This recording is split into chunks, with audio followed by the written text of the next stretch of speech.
tardes, queridos y estimados estudiantes de la Facultad de Estudios a Distancia de la Universidad Militar Nueva Granada. Nos encontramos de nuevo en nuestro curso sobre pautas para transitar el duelo satisfactoriamente.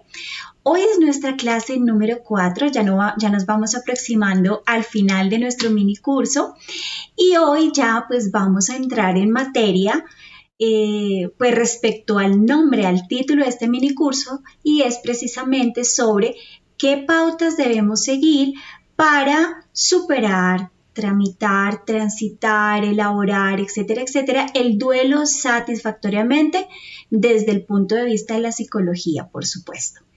Todos son bienvenidos y sin más preámbulos, arranquemos. Muy bien, bueno. Entonces, como les decía, hoy vamos a hablar precisamente de cuáles son esas pautas, esos tips, podemos decir un poco, que debemos seguir, ¿no? Esos principios que nos ayudan a entender cómo es que podemos facilitar ese proceso de duelo y evitar que el duelo se torne patológico, incompleto, un duelo mal realizado, ¿verdad?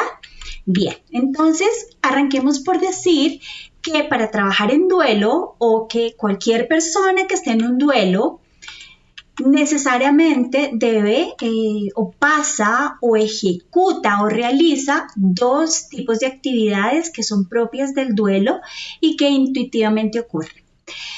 Las primeras son las actividades orientadas a la pérdida. Orientada a la pérdida quiere decir que son todas esas actividades que se hacen, todo eso que se hace internamente y externamente para procesar la pérdida, para procesar el dolor, para procesar la ausencia, para ir poco a poco psicológicamente elaborando esa pérdida.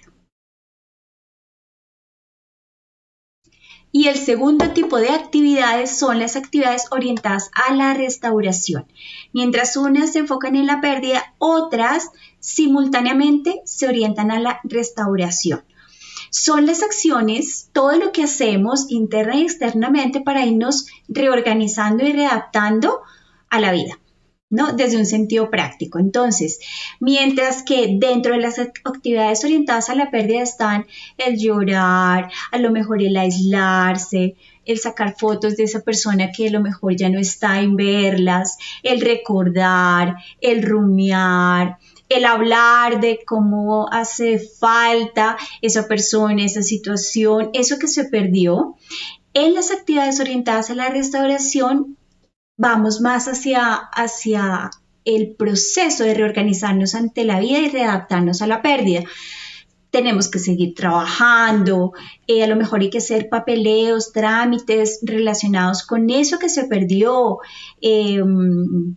poner los asuntos en orden, hay que reorganizar las rutinas, de pronto si es el fallecimiento de un ser querido, pues alguien tiene que retomar esas actividades que hacía esa persona, entonces ponernos de acuerdo, quién lo va a hacer ahora, reorganizar la vida, ¿no? Entonces, esos dos tipos de actividades tienen que ocurrir simultáneamente para que el duelo se vaya superando adecuadamente. Muy bien.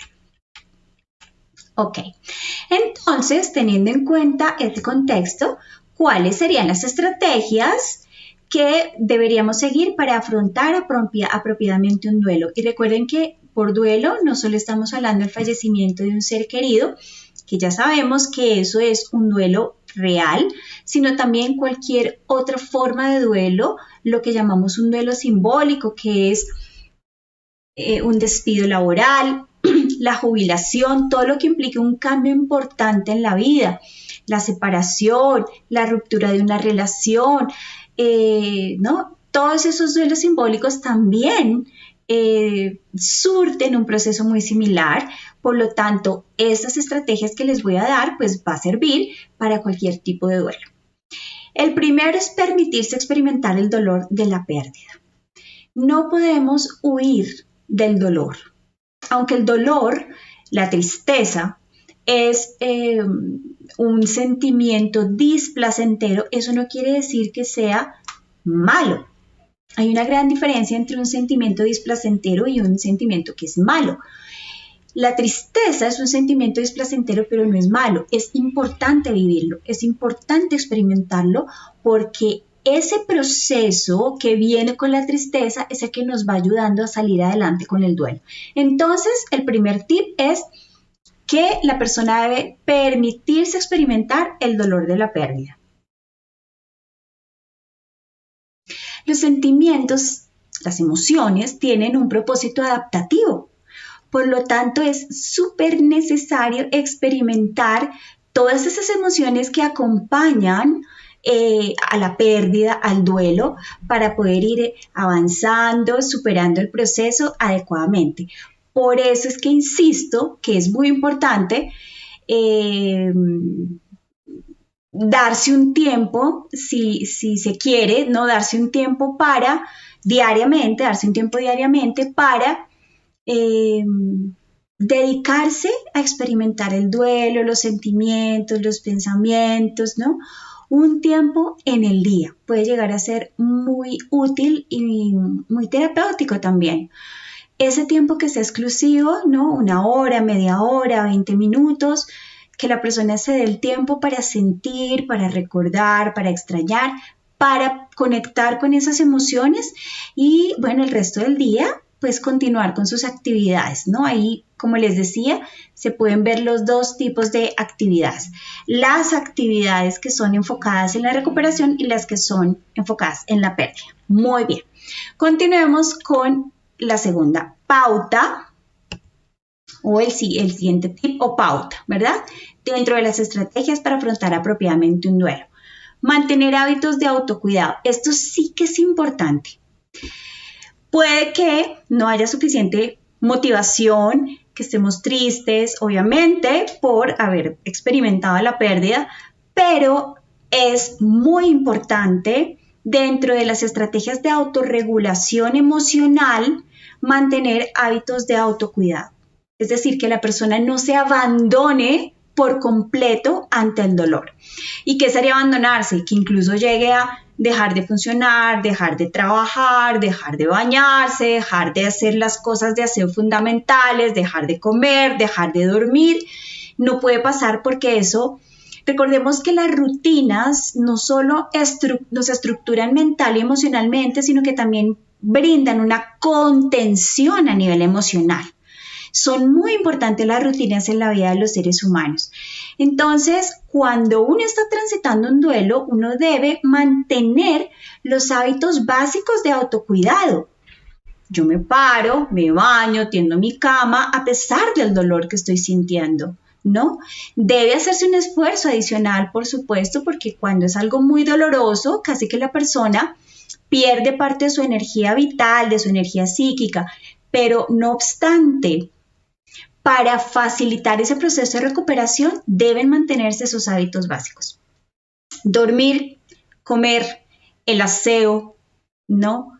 El espacio, ¿no? Las rutinas básicas es lo que mínimo debe sostener una persona. Obviamente que si trabaja deberá trabajar, pero dentro de lo mínimo, lo que no se puede negociar es que esos hábitos de autocuidado no se realicen. Es muy importante a nivel físico para nuestra salud física, pero también para nuestra salud mental, psicológica, por supuesto. Muy bien. Hay algo importante ahí y es que fíjense que si uno no duerme bien, ¿no? Me voy a volver un poquito que si uno no duerme bien, el sueño, cuando no es adecuado, provoca una alteración en la regulación emocional. Entonces, ustedes se han dado cuenta que cuando uno no duerme bien al otro día está de mal genio, irascible, impulsivo, ¿no? Sensible.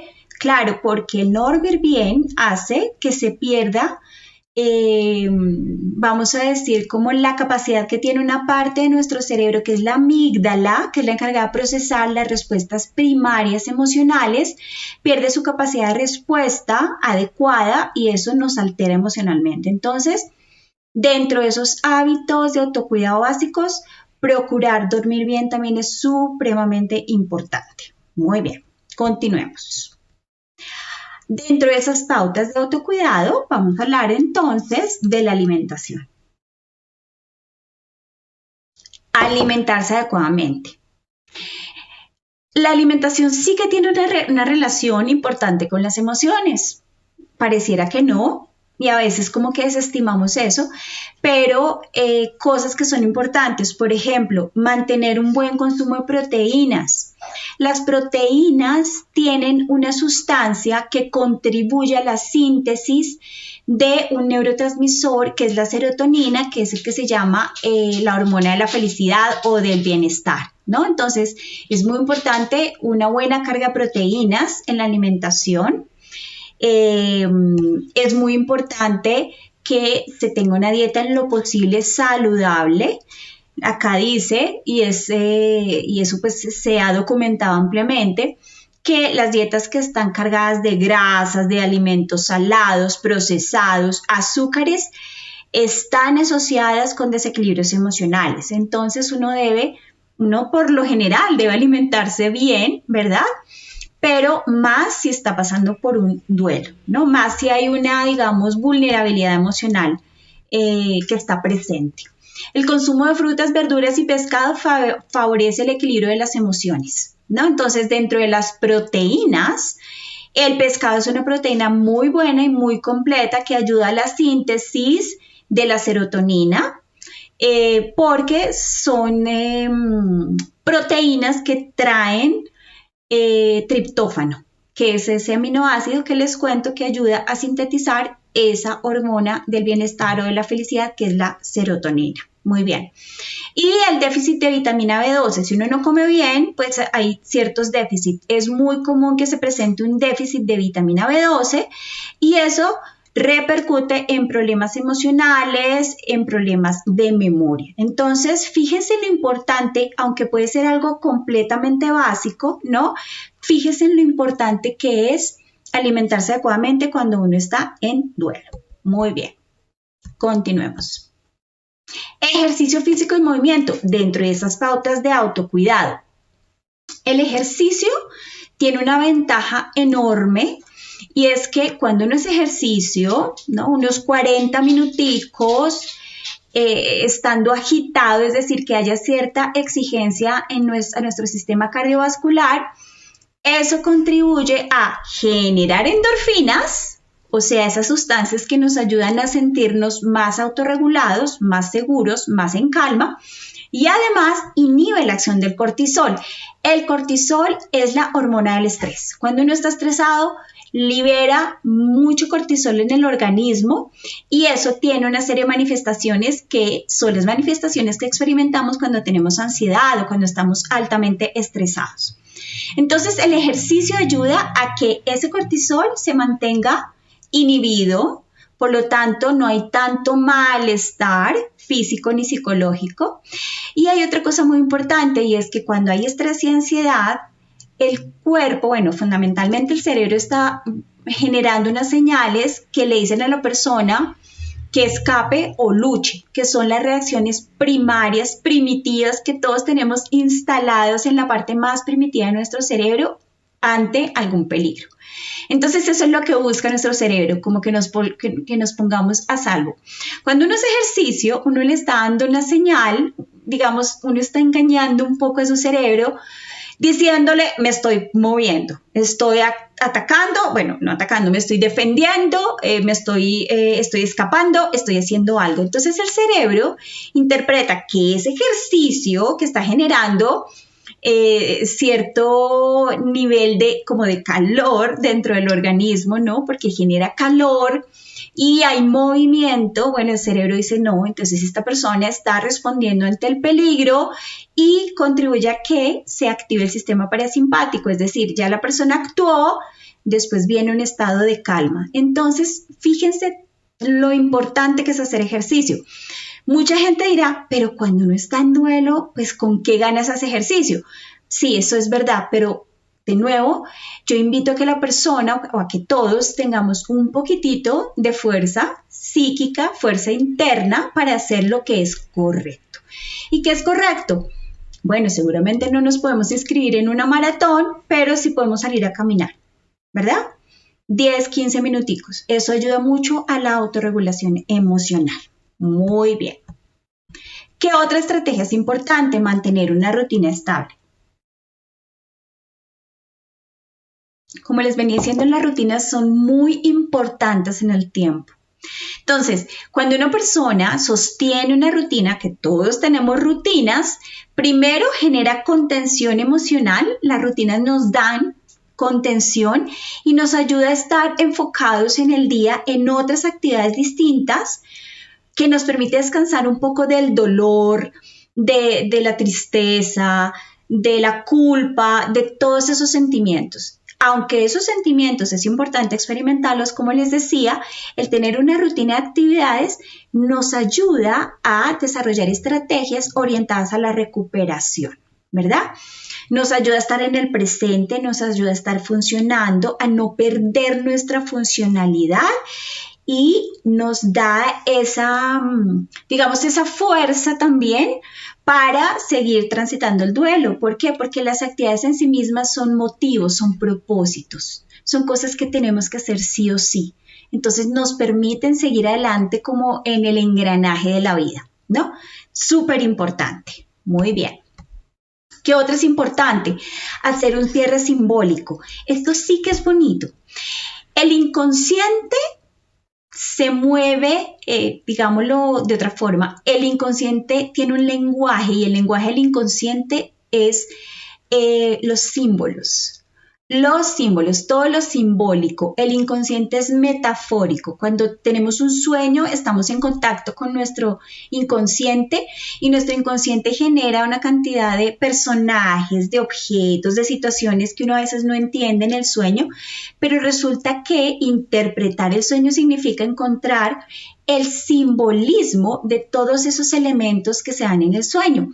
¿Por qué? Porque el lenguaje del inconsciente es simbólico. Entonces, cuando hacemos un ritual de despedida, de cierre, de soltar eso pues que se perdió, de despedirnos de esa persona que se fue, de cerrar esa situación o esa etapa de la vida a través de un pequeño ritual con símbolos, con objetos, nos estamos comunicando directamente con nuestro inconsciente y le estamos ayudando a nuestro inconsciente a elaborar esa pérdida.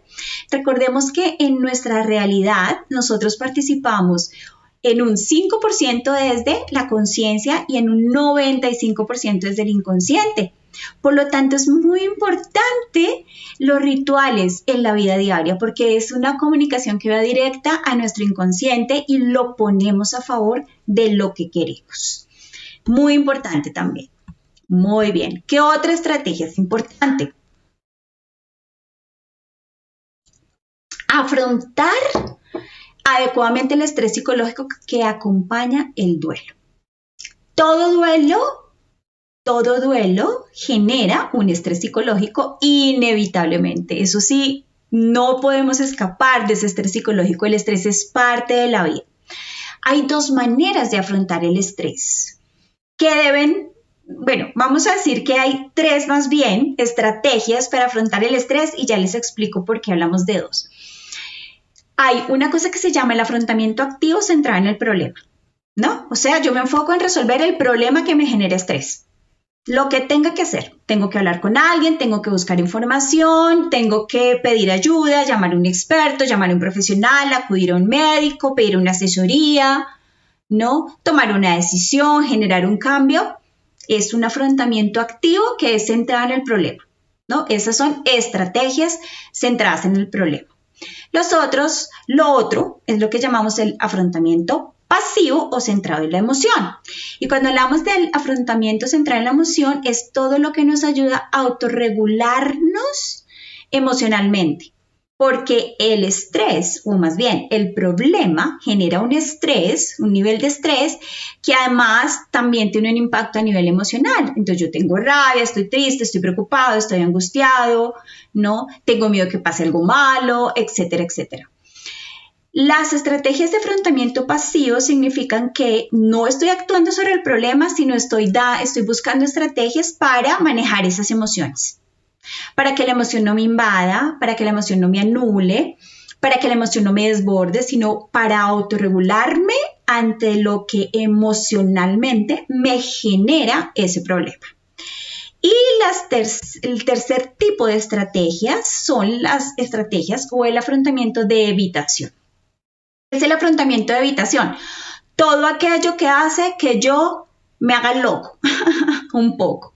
Mire para otro lado, ignore lo que está pasando, me desconecto emocionalmente, me pierdo, me desaparezco. Es un poco la imagen del avestruz que mete la cabecita en un hueco porque cree que sí está huyendo del peligro.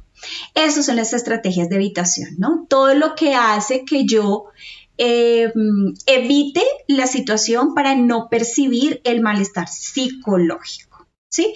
Cosas como quitarle importancia, atribuírselo a otra persona, negarlo, distraerme, buscar más bien alivio a través del alcohol, las drogas, la comida, el juego, el sexo, todo lo que me desconecte, todo lo que me haga sentir que ese problema no existe. Ese es el afrontamiento de evitación. Ahora bien, si tenemos tres estrategias o tres estilos de afrontamiento, ¿verdad? Hablamos de el afrontamiento centrado en el problema, el afrontamiento centrado en la emoción y el afrontamiento de evitación. ¿Cuál creen ustedes que sería el adecuado? Pensémoslo un momentico. ¿Cuál sería el mejor? O me centro en el problema, o me centro en la emoción, o evito el chicharrón, como decimos, evito el problema, ¿no? Me hago el loco, miro para otro lado, ¿no? Me desconecto emocionalmente para dejar de pensar en eso y ya está. Lo correcto es combinar las dos primeras, ¿no? Entonces yo genero estrategias que me ayuden a resolver el problema porque hay que actuar sobre el problema, la situación, ¿no? La pérdida, hay que hacer ciertas cosas que son prácticas, ¿verdad? Hay que ejecutar, tomar decisiones. Y por otro lado, tengo que también aplicar estrategias centradas en la emoción, ¿no? Cómo me autorregulo, cómo manejo mi emoción, cómo contengo esa emoción para que no me desborde. ¿Qué puedo hacer para sentirme mejor? Hablo con alguien, escribo, voy a terapia, medito, oro, ¿no? ¿Qué puedo hacer que me ayude a sentirme mejor? Al combinar esas dos estrategias, estamos haciendo una gran estrategia súper poderosa para afrontar cualquier situación problemática que nos genere estrés o particularmente para afrontar el duelo, que también es una situación estresante psicológicamente. Lo que no debemos hacer es caer en situaciones de evitación porque el problema va a seguir creciendo y yo como una avestruz voy a estar con la cabecita entre un hueco, pero el problema sigue ahí, el dolor sigue ahí, ¿sí? Muy bien. ¿Qué otra estrategia es importante? Hablar. Hablar es un acto terapéutico per se. No solo hablar, no solo dar información, estamos hablando de comunicar y estamos hablando de expresar, ¿verdad? Cuando yo hablo de lo que siento, yo ya lo estoy elaborando. Ya psicológicamente lo estoy elaborando, lo estoy tramitando. Entonces, ¿de qué me sirve hablar? Hablar con un propósito de sanar, un propósito de encontrarme mejor, de poder expresar, liberar la presión, expresar la presión que internamente me genera la pérdida o el duelo.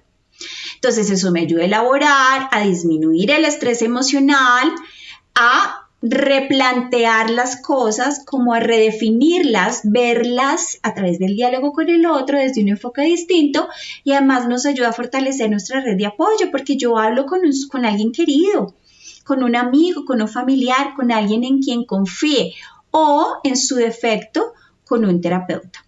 Es muy importante.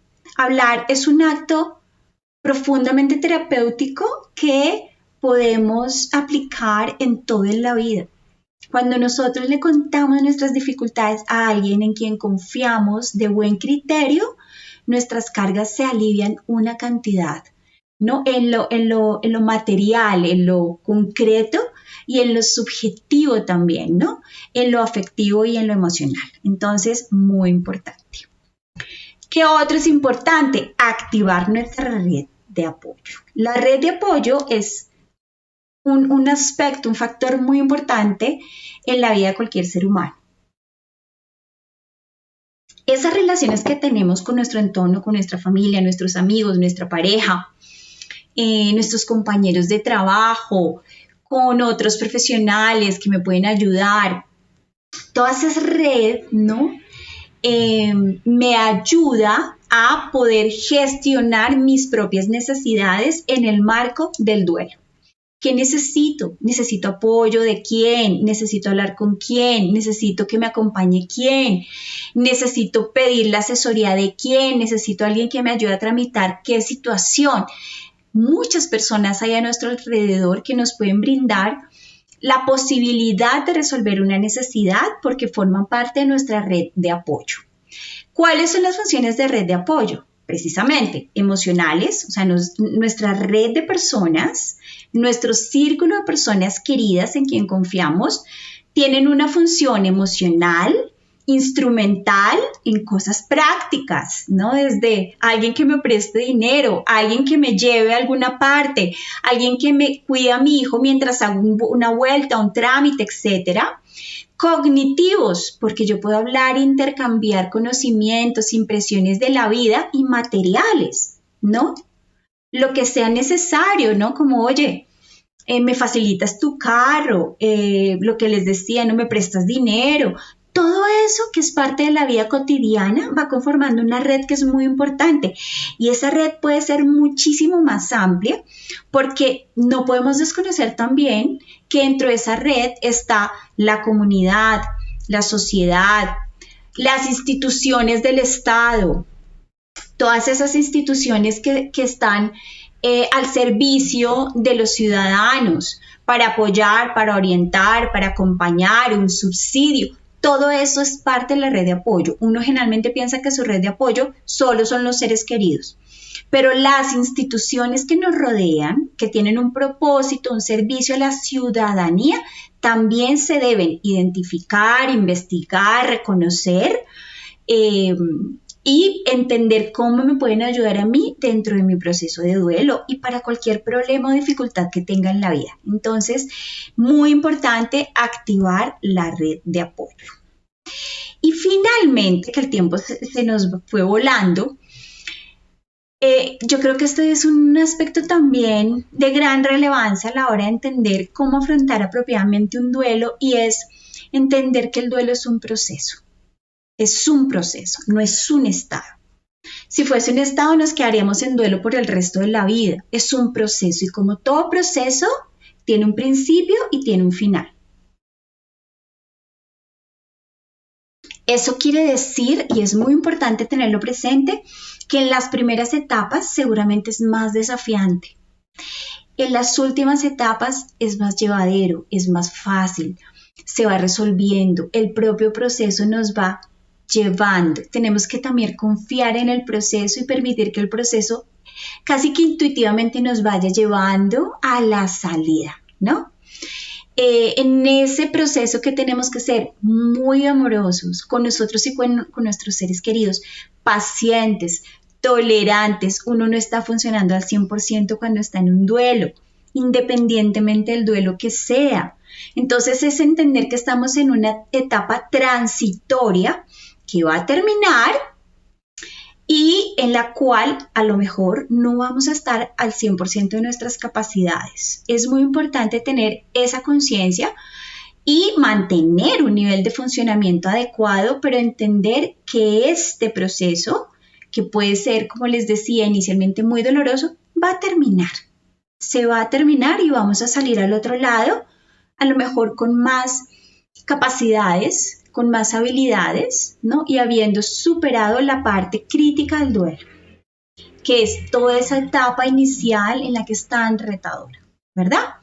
Entonces, debemos respetar los ritmos, nuestros ritmos y los ritmos del propio proceso. Muy bien. Queridos, vamos a apagar aquí. que se nos fue el tiempo, pero voy a robarles 3 minuticos más para ya pasar a nuestras conclusiones.